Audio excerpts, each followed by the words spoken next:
Con más aquí en Economía para Todos, sabemos que cada vez falta menos para las elecciones 2026 y el panorama electoral va de alguna manera impactar, ¿no? Un poco el camino por el que vamos a ir cuando hablamos de las propuestas económicas, de los temas económicos que de repente nos van a traer los candidatos, los futuros candidatos al sillón presidencial. Pero además de eso, también es importante conocer cómo es que esta reconfiguración política que se nos viene en los próximos meses podría impactar en las perspectivas y en las expectativas económicas. Vamos a conversar con José Luis Nolasco, docente de Economía de la Universidad de Lima. Ellos han presentado, de hecho, un panorama acerca de este tema que justamente estamos conversando.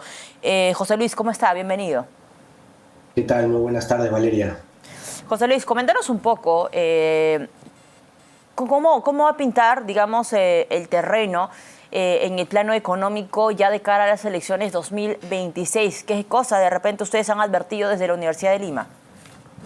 Sí, a ver, hay algunas cosas que debemos comenzar a mirar de cerca, ¿no? Sobre todo a partir al segundo semestre de este año y de cara ya al arranque del 2026. En primer lugar, hay variables que por lo general tienden a comenzar a deteriorarse o en su defecto comienza a mostrar mucha más volatilidad, ¿no? Por ejemplo, en el caso del tipo de cambio, igual dependiendo de quiénes están liderando las encuestas, la hoja de ruta y también, digamos, si los candidatos son pro mercado o no, podemos encontrar un tipo de cambio que no solamente va a mostrar volatilidad, sino que podríamos tener una depreciación de la moneda respecto al 3.60 que actualmente se encuentra, quizás ponerlo en un 3.75, 3.80, dependiendo si los candidatos y las hojas de ruta no son tan favorables, digamos, para la economía peruana. Caso contrario, creo que el tipo de cambio se podría estar estable y, digamos, mantenerse en los niveles actuales. Claro. Por otro lado, y algo que sí ocurre casi siempre, son las expectativas de la economía, ¿no? El Banco Central publica mensualmente las expectativas de la economía para invertir, para contratar, y lo que se observa en general en los años preelectorales es que meses antes de las elecciones se comienza a observar un deterioro de las expectativas. Ajá. Por lo general está asociado a que los empresarios, los inversionistas toman, digamos, medidas un poco más de cautela respecto a sus inversiones, contrataciones, hasta tener un panorama más claro de, digamos, quién va a ser el presidente o presidenta y a partir de ello poder seguir ejecutando su plan de negocio, ¿no? Una vez que las expectativas comienzan a deteriorarse, usualmente pasan entre uno, máximo 2 trimestres, donde ya comienza a sentirse, digamos, su impacto sobre la primera variable real de la economía, que es inversión privada, ¿no? Y eso después va a tener una repercusión sobre empleo, sobre consumo y menor crecimiento económico.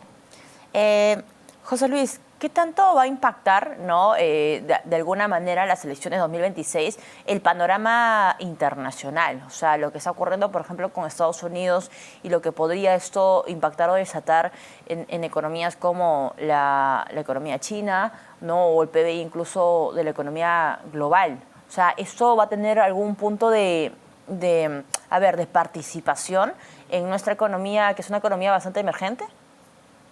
Sí, a ver, para ponerlos en contexto, el crecimiento de la economía peruana, el 50% del crecimiento de la economía peruana se explica por factores externos, ¿no? Y dentro de esos grandes factores externos definitivamente está el crecimiento de nuestros principales socios comerciales, que es Estados Unidos y China respectivamente.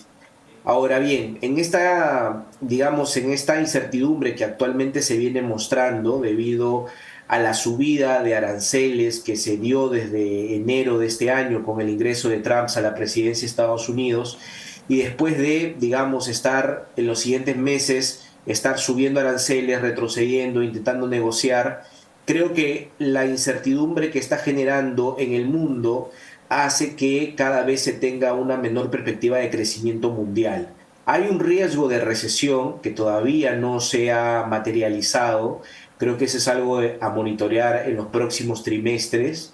Definitivamente, si Estados Unidos o China entran en un proceso de recesión, el impacto sobre la economía peruana sí va a ser bastante duro, ¿no? Solamente por un punto de menor crecimiento de Estados Unidos o de China, aproximadamente se pierde 0,5 puntos de crecimiento en el caso de Perú, más o menos en promedio, ¿no? Puede ser un poco más, un poco menos, pero eso es más o menos el impacto. Entonces, ya el Fondo Monetario ha advertido de un menor crecimiento tanto en Estados Unidos como en China, aproximadamente un punto menos respecto al 2024 para cada uno de los países.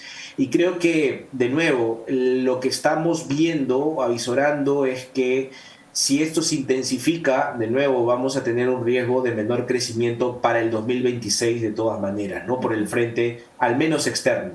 Claro, con eso ya cierro, José Luis.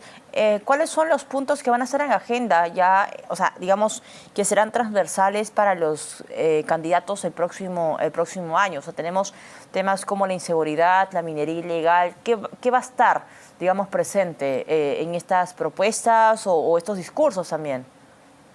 Algo que ya empezó desde ahora y creo ahí Valeria probablemente se va a seguir tocando es acerca de la reforma del sistema de pensiones, ¿no? Y hay una ley que se tiene hasta el 12 de junio para dar, digamos, comentarios con fines de mejora, pero esta ley seguro va a seguir dando vueltas y seguir mejorándose. Lo segundo, efectivamente, es la inseguridad ciudadana, que no solamente es en Lima, sino a nivel nacional. Lo tercero, también el tema de la minería ilegal, que no solamente afecta a la propia minería, ¿no? Del contexto ilegal, sino también a las inversiones mineras, ¿no? Como tal, que puede tener una repercusión no menor. Y el cuarto punto creo que es cómo tratar de fomentar las inversiones en general, ¿no? No solamente de los grandes proyectos mineros, sino también obras de infraestructura de gran envergadura que puedan atraer o invitarnos a soñar de que podríamos tener un crecimiento por encima del 3%, ¿no? Hoy parece, la verdad, algo difícil de llegar a anhelar tener el 2026, pero creo que eso es un poco las principales agendas o ítems que van a tener de cerca los candidatos, ¿no?